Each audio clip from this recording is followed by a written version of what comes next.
성도 여러분, 평안히 주무셨습니까? 이건희 씨가 10조를 주고도 바꿀 수 없었던 그날이 바로 오늘입니다. 오늘을 주신 하나님 앞에 감사의 찬송을 드렸으면 좋겠습니다. 담임 목사님 갑자기 바뀌신 건 아니고요. 목사님께서는 여러분들을 내년에 어떻게 섬기실지를 위해서 기도하시면서 준비하시는 그런 기간입니다. 내일이면 돌아오시니까 너무 걱정하지 마시고 212장 찬송 드리겠습니다.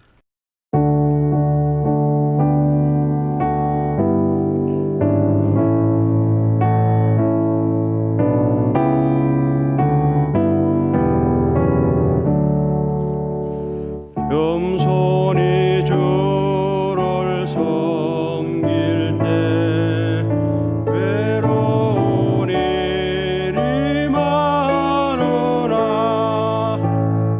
주여 내게 힘주사 잘 감당하게 하소서. 인자한 말을 사람을 감화시키며 발길을 잃은 무리를 잘 인도하게 하소서. 구주의 귀한 인내를 깨달아 알게 하시고 굳건한 믿음 주셔서 늘 승리하게 하소서. 장래의 영광 비추사 소망이 되게 하시며 우주와 함께 살면서 참 평강 얻게 하소서. 아멘. 역대하 18장 말씀입니다. 역대하 18장 12절부터 27절 말씀까지 봉독하겠습니다. 역대하 18장 12절부터 27절까지. 요새 평등 하는데 남자 성도들께서 앞에 성경 구절 읽으시고 그 다음 절은 여성도들 읽으시면 좋겠습니다.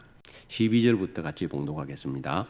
미가야를 부르러 간 사자가 그에게 말하여 이르되 선지자들의 말이 하나같이 왕에게 좋게 말하니 정하건대 당신의 말도 그들 중에 한 사람처럼 좋게 말하소서 하니 미가야가 이르되 여호와께서 살아 계심을 두고 맹세하노니 내 하나님께서 말씀하시는 것 곧 그것을 내가 말하리라 하고 이에 왕에게 이르니 왕이 그에게 이르되 미가야야 우리가 길랏 라못으로 싸우러 가랴 말랴 하는지라.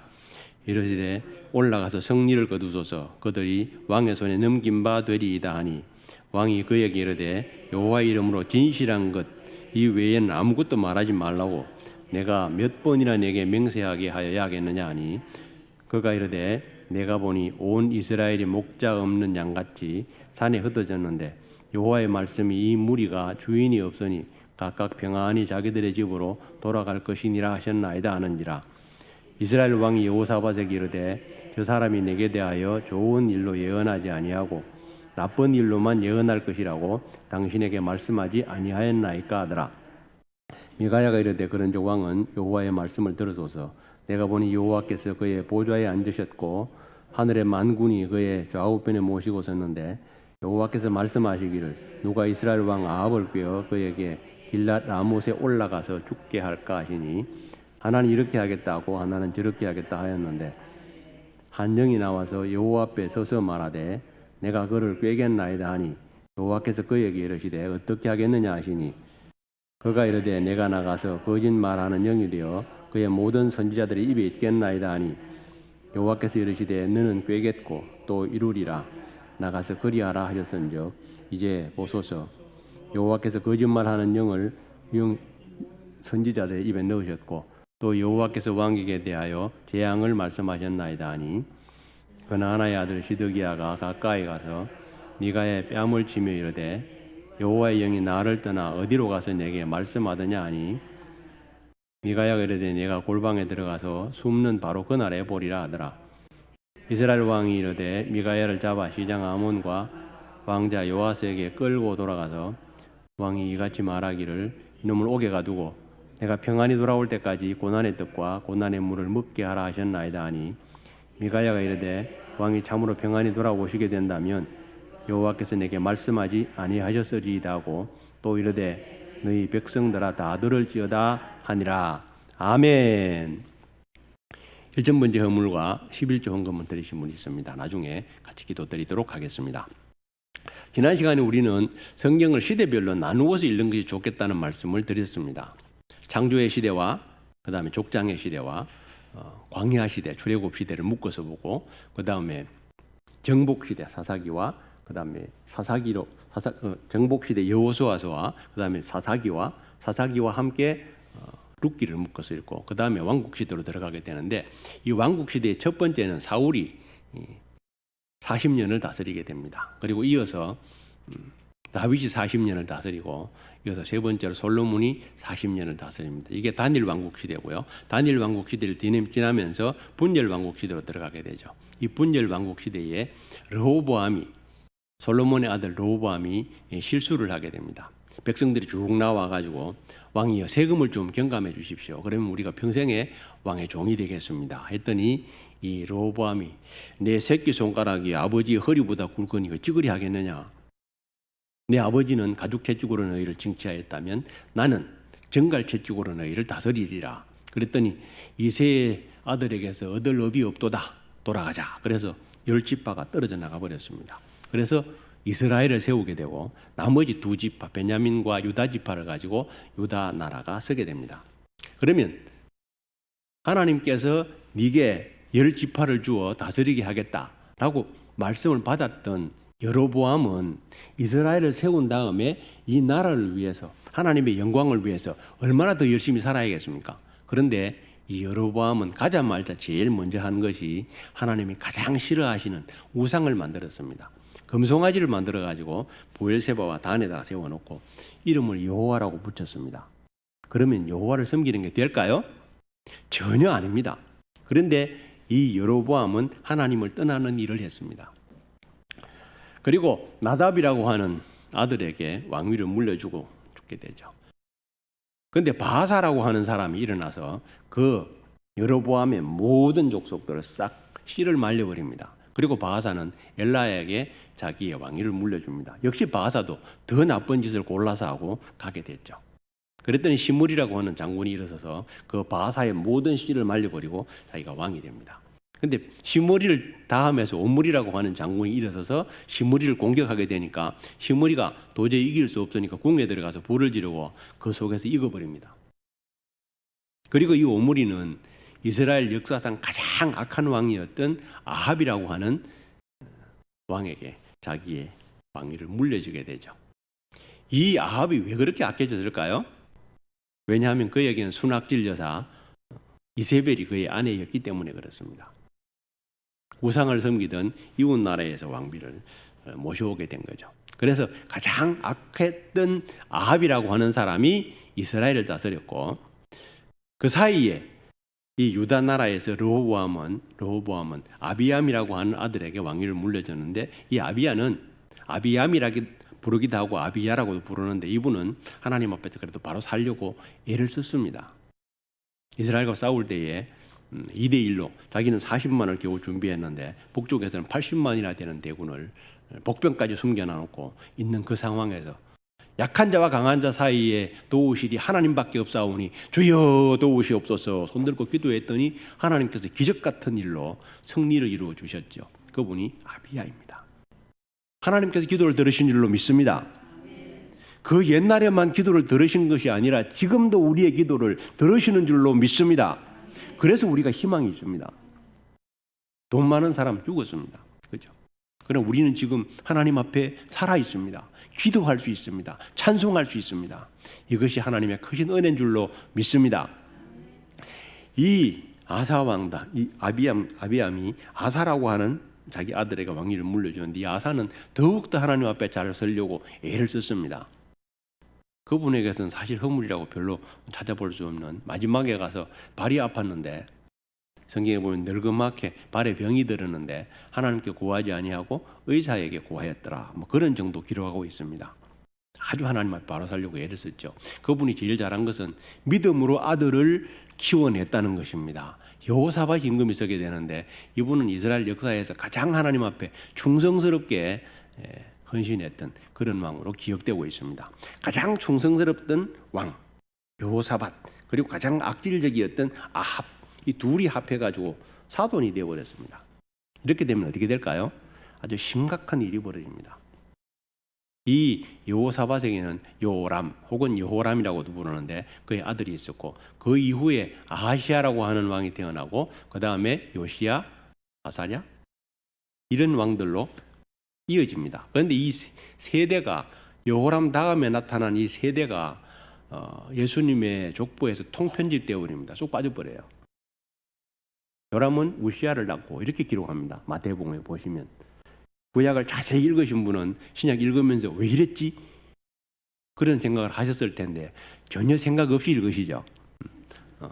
아니 안 그러신 분도 계실 겁니다. 안 읽으시니까 잘 모르시죠. 근데 이런 부분이 빠져버렸어요. 이런 일들이 생겨납니다.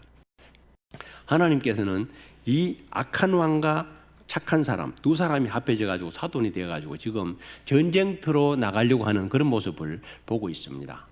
이 아합이 이 사돈을 데리고 나가서 표적으로 세우고 자기는 살아남기 위해서 전략을 짠 거죠. 저는 아합을 죽이진 않겠습니다. 내일 죽이실 분이 따로 있습니다. 내일에 아합이 죽을 겁니다. 이때 전장에 나가게 됩니다. 그래서 나가게 되는데 하나님을 전적으로 신뢰했던 이 여호사밧이 하나님의 뜻을 알고 싶다고, 하나님의 선지자가 여기 없냐고 재촉해서 물으니까 할 수 없이 말한던 니물라의 아들 선지자를 불러오게 합니다. 미가야죠. 그 미가야를 부르러 간 사자가 말하죠. 왕의 그 선지자들이 여출일구하니 한 입으로 말하는 것처럼 좋은 일만 얘기하니 당신도 그들 중에 한 사람처럼 하시지요. 그랬더니 미가야가 말합니다. 여호와께서 살아계심을 두고 맹세하노니 나는 하나님께서 하시는 말씀 바로 그 말씀을 하리라. 그리고는 왕 앞에 딱 섰습니다. 왕이 묻습니다. 미가야야, 우리가 길랏 라못으로 싸우려 가랴 말랴? 올라가서 승리를 얻어서서 하나님께서 그들을 당신 손에 붙여주실 것입니다. 내가 몇 번이나 여호와의 이름으로 바른 것만 말하라고 맹세하게 하여야 하겠느냐? 왕이 벌끈 화를 내가지고 미가야에게 말합니다. 미가야가 대답하죠. 이스라엘 백성이 온 산에 목자 없는 양같이 흩어졌으니 여호와께서 말씀하시기를 평안히 집으로 돌아가리라 말씀하셨습니다. 그랬더니 왕이 이빠이 화가 났죠. 그리고는 사돈 보십시오. 내가 저놈은 꼭 내게는 나쁜 일만 예언하리라고 말씀하지 않았습니까? 그리고는 미가야에게 화를 내게 되죠. 이 미가야는 이어서 하나님의 말씀을 들으십시오. 여호와께서 보좌에 앉으셨고 만군이 좌우에 시열에 섰는데 하면서 하나님의 형상에 대해서 설명합니다. 성경을 가만히 읽어보시면 신약과 구약 사이에 짝이 있는 것을 볼 수 있습니다. 이 짝이 되는 부분을 살펴보시면 큰 은혜가 됩니다. 짝이 되는 부분이 어디에 있을까요? 하나님의 형상을 나타내는 부분이 어디에 있을까요? 계시록에 나타납니다. 예수 그리스도의 계시라 이는 하나님이 그에게 주사 반드시 속히 일어날 일들을 그 종들에게 보이시려고 그의 천사를 그 종 요한에게 보내어 알게 하신 것이라. 요한은 하나님의 말씀과 예수 그리스도의 증거 곧 자기가 보는 것을 다 증언하였느니라. 이 예언의 말씀을 읽는 자와 듣는 자와 그 가운데 기록한 것을 지키는 자는 복이 있나니 때가 가까움이라. 여러분에게 복이 있는 줄로 믿습니다. 왜요? 말씀을 읽잖아요. 말씀을 듣잖아요. 말씀을 지키려고 애쓰잖아요. 누가 하나님께서 복을 주시겠습니까? 여러분에게 복을 주실 줄로 믿습니다. 이게 하나님을 붙잡으셔야 돼요. 그런데 하나님의 말씀이 지금 선포되는데 이걸 안 붙잡는 사람이 있죠. 누구? 아합이라고 하는 사람. 당신 죽을 겁니다. 얘기하는데도 그거를 모르죠. 이제 이 요한이 하나님과 예수 그리스도를 증거했기 때문에 반모라고 하는 섬에 지금 귀양가 있습니다. 그런 상황에서 이 요한이 성령에 충만하여 주일날에 갑자기 들려오는 그 나팔 소리 같은 큰 음성을 듣습니다. 너 보는 것을 두루마리에 써서 에베소, 스무나, 버가모, 두아디라, 사데, 빌라델비아라, 오디게아 등 7 교회에 보내라 하시는 음성을 듣습니다. 누구시지? 하고는 조심스럽게 자기에게 들려진 그 음성을 돌아보기 위해서 돌아보다가 졸도해 버립니다. 너무나 아름다운 그 형상에 위압이 느껴져서 졸도해 버립니다. 어떤 형상입니까? 7개의 금촛대가 있는 촛대가에 솥대 사이 인자 같은 이가 발에 끌리는 옷을 입고 가슴에 금띠를 띠고 머리와 털의 희기가 흰 양털 같고 눈 같으며 눈은 불꽃 같고 그의 발은 풀무불에 달려난 빛난 주석 같고 그의 음성은 많은 물소리와 같고 그의 오른손에는 7별이 있고 그의 입에서는 좌우에 날성금이 나오고 그 얼굴은 해가 힘있게 비치는 것 같더라. 그 모습을 보면서 주저앉아 버렸죠. 그랬더니 주님께서 그 오른손을 그에게 얹으시고 말씀하십니다. 두려워하지 말라. 나는 처음이요 마지막이니 곧 살아있는 자라. 내가 전에 죽었었노라. 이제 내가 세세토록 살아있어 사망과 음부의 열쇠를 가졌노니 그러므로 너 보는 것과 지금 있는 일과 장차 될 일을 기록하라. 뭘 기록하라고요? 지금 보는 것. 그 다음에 뭐죠? 지금 있는 일, 장차 될 일. 3가지. 이 3가지가 요한계시록의 전부입니다. 그러면 요한이 본 것은 무엇입니까? 방금 설명드린 예수 그리스도의 아름다운 그 형상입니다. 지금 있는 일은 무엇일까요? 7 교회에 보내어질 그 편지를 말씀합니다. 그 다음에 7 대접의 심판과 7 천사가 나팔을 불 때 임하게 되는 그 환란의 시대를 말씀합니다. 그 환란의 시대와 7 교회에 보내는 그 편지 사이에 하나님의 아름다운 형상이 나타나게 됩니다. 이 일 후에 내가 보니 이 일이라고 하는 것은 앞에 7 교회에 보내진 편지를 말씀합니다. 그 후에 보니 하늘의 아름다운 형상이 보여집니다. 내가 들은 바 처음에 내게 이르던 그 나팔 소리 같은 음성이 내게 이르되 이리로 올라오라. 마땅히 이후에 되어질 일을 내가 네게 보이리라 하시더라. 그 음성을 듣고 성령에 충만하여 비니까 하늘이 열리고 하늘에 보좌가 있는데 그 보좌 위에 앉으신 이가 있습니다. 그 모습이 홍보석 같고 비옥 같은 모습이 보여집니다. 그리고 무지개가 있는데 무지개가 그 보좌를 둘러 있는데 녹보석과 같습니다. 보좌에 둘러서 24 보좌들이 있는데 그 보좌 위에 장로들이 24 장로들이 흰 옷을 입고 머리에 금관을 쓰고 앉아 있습니다. 보좌로부터 번개와 음성과 우레소리가 나고 보좌 앞에 큰 등불이 7이 있습니다. 이 7 등이 하나님의 7 영이지요. 하나님의 보좌 앞에 수정 같은 유리바다가 있고 네 생물이 있는데 보좌 가운데에 있다고 하는 것은 보좌 한가운데를 얘기하는 것이고 아니고 앞이나 그 뒤쪽을 얘기합니다. 이 보좌에 네 생물이 지키고 있습니다. 이 네 생물은 첫째 생물은 사자 같고 둘째 생물은 송아지 같고 셋째 생물은 얼굴이 사람 같고 넷째 생물은 날아가는 독수리 같은데 이렇게 설명해요. 그래서 마태복음을 여기에서 따가지고 사자복음이라고요. 마가복음을 소복음 혹은 송아지복음이라고 하고요. 누가복음을 인자복음 혹은 사람복음이라고 하고 네 번째 요한복음을 독수리복음이라고 이름을 붙이기도 합니다. 이렇게 해서 그 아름다운 광경을 보고 있는데 이 네 생물이 6개의 날개를 가지고 안과 주위에 눈들이 가득하죠. 근데 그들이 밤낮으로 쉬지 않고 말하기를 거룩하다 주 하나님 곧 전능하신 이여 이제도 계시고 전에도 계시고 장차 오시리시라 하고 찬송하고 있는 그런 모습을 이 미가야가 똑같이 보고 있는 겁니다. 이 보좌에 앉으신 여호와께서 말씀하십니다. 누가 아합을 깨어 길랏 라못에 올라가서 죽게 할고 그랬더니 한 영이 말씀합니다. 제가 하겠습니다. 어떻게 하겠느냐? 제가 가서 거짓말하는 영이 되어 그의 선지자들의 입에 있겠습니다. 미가야가 말씀하죠. 하나님께서 왕에게 화를 명하셨습니다. 그럼 어떻게 해야 할까요? 가지 말아야죠.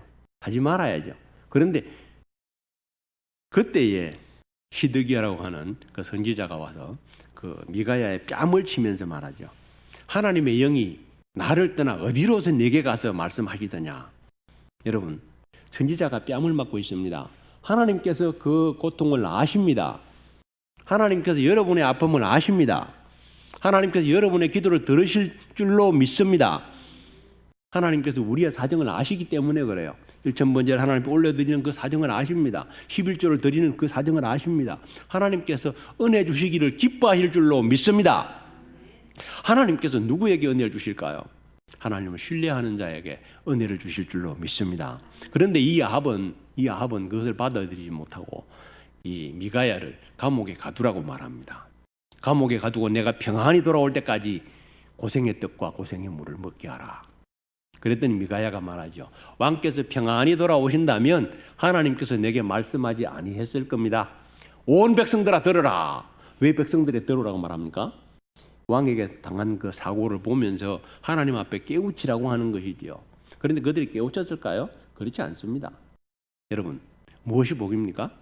하나님의 말씀을 듣는 것이 복입니다. 하나님의 말씀을 읽는 것이 복입니다. 성경이 우리 앞에 있잖아요. 가만히 모셔놓으면 이 성경은 아무 의미가 없습니다. 읽어야 이 성경에 의미가 있습니다. 읽는 거 복됩니다. 말씀을 듣는 자들이 복이 됩니다. 말씀을 지키는 자들이 복이 됩니다. 기도하는 사람이 복이 됩니다. 왜요? 하나님께서 기도를 들으시기 때문에 그래요. 하나님 듣지 않으신다면 무슨 소용이 있겠습니까? 하나님께서 우리의 아픈 사정을 들으신다는 말씀입니다. 성경이 그것을 증명해 줍니다. 이 말씀이 그렇게 많지 않습니다. 그래서 이 말씀을 매일매일 읽으시면서 말씀 속으로 들어가신다면 하나님께서 놀라운 복을 우리에게 채워주실 줄로 믿습니다. 기도해야 합니다. 포차법이라는 게 있어요. 포괄적 차별금지법 그런 거. 이게 무슨 문제일까요? 심각한 문제들을 안고 있습니다. 그런데 CTS가 방송 제재를 받고 있습니다. 왜 받고 있을까요? 포차법의 문제점들을 함께 토의하는 그 광경을 방송으로 내보냈어요. 그랬더니 발끈해갖고 방송위원회에서 제재해야 한다. 그날 참석했던 사람들을 처벌해야 한다. 막 이렇게 떠들고 있어요. 포차법이 통과된 것도 아닙니다. 그런데 벌써 그렇습니다. 통과되면 어떻게 될까요? 훨씬 더 심각해지죠. 목사님이 여기에서 마음대로 설교할 수가 없습니다. 정의당은 말하죠. 인권위원회가 말합니다. 목사님들 설교를 제한하지 않습니다. 그게 거짓말입니다. 법을 시행하는 사람 따로 있습니다.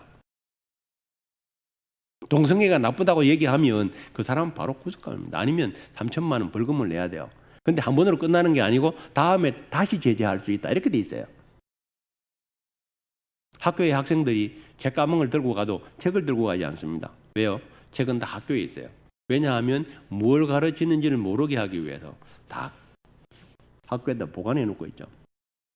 이것이 통과되게 되면 더 심각한 일들이 벌어질 수 있습니다. 어떤 일들이? 학교에서 가르칩니다. 아빠와 엄마가 있는 게 아니야. 다른 성도 있어. 그러면 헷갈리게 되겠죠. 이미 프랑스에는 부모라고 하는 자리에 아빠, 엄마라고 하는 이름을 지웠습니다. 부모 1, 부모 2 이렇게 부릅니다. 두 사람의 남자가 엄마, 아빠가 될 수도 있고 두 사람의 여자가 엄마, 아빠가 될 수도 있어요. 그걸 얘기하는 거죠. 그 사람들이 멀쩡한 다른 사람을 입양하게 되면 그게 문제가 되는 거죠. 하나님께서 가장 싫어하는 일들이 점점 많아지게 되지요. 공중권세 잡은 자도 마지막 때라고 힘을 쓰고 있죠.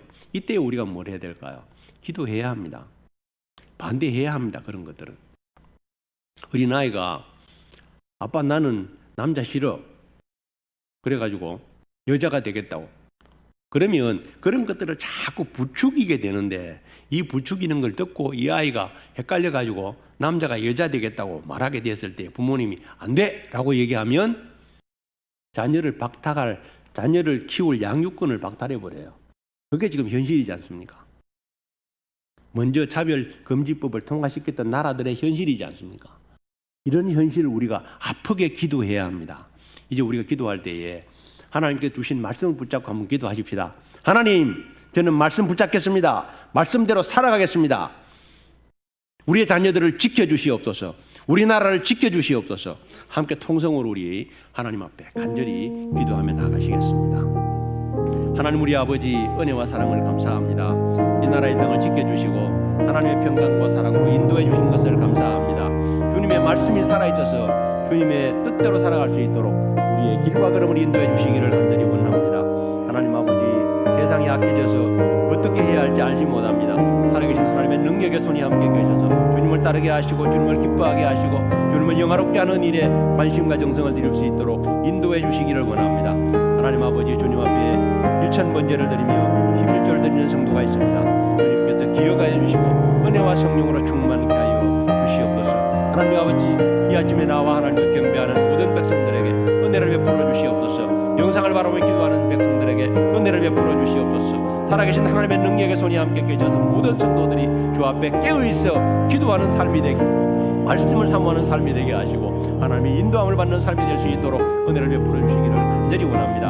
하나님 아버지, 살아계신 능력의 손이 온 교회를 붙잡아 주셔서 기도하게 하시고 말씀을 상고하게 하시고 깨어있게 하여 주시옵소서. 하나님 아버지, 주님의 말씀이 저희를 인도하는 걸음을 걷게 하여 주옵소서. 주님께서 인도하심을 따라 감사하는 삶을 살게 하여 주옵소서. 하나님을 영화롭게 하는 일을 위하여 온 마음과 정성을 기울이는 복된 삶이 이루어지게 하여 주시옵시기를 간절히 원합니다. 하나님 아버지, 죄와 허물로 죽었던 저희들을 주께서 건져주셨사오니 하나님 깨어있게 하여 주옵소서. 말씀 가운데 깨어있게 하여 주옵소서. 기도 가운데 깨어있게 하여 주옵소서. 우리의 자녀들을 구원해 주시옵소서. 대한민국을 건져주시옵소서. 교회를 건져주시옵소서. 하나님의 말씀과 은혜가 교회를 새롭게 해주시기를 간절히 원합니다. 하나님, 저희 연약과 부족을 주께서 하시오니 주님의 능력으로 채우시고 주님의 기쁨 되게 하여 주시옵소서.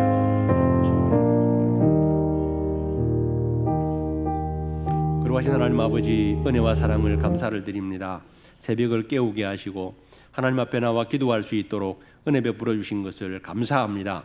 하나님 앞에 갈 때까지 기도하기를 쉬지 않게 하시고 말씀을 가까이 하는 삶을 살 수 있도록 인도하여 주시옵소서.